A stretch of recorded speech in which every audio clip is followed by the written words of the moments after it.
जे माँ समली आजिका चलन गदर सागर रेसिपीटा सेयार करमी। बहुत दिन पर आजिका चुली रे रांधलु तो गदर सागर देखुन के बनासनटा रेसिपीटा देखी देऊँ। गदर सागर काटी सारा पर बैगन पकईकरी ताकि सीझा जासी। तो ये देखुन शिल्पर आजिका बटा हो मसला बटा मसलार टेस्ट बहुत भल देसी। बैगन गरम पे बैगन दे सारा पर गदर साग कटा है दिजा और सीझी सारा पर ताकि मुझे आजिका मूंगफली बटा पियाज आउ बड़ी देकर रांधमी तो बहुत टेस्टी लगसी। गदर सागटा रेसिपीटा एंता बनाबी थरे।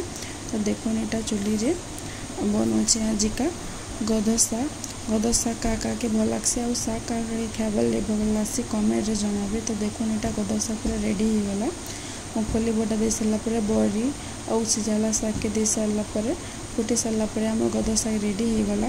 तो गदर साग के आप पखाल भात खाई पारे बासी भात रे पखाल भात तो बहुत टेस्टी लगसी। तो देखुन यहाँ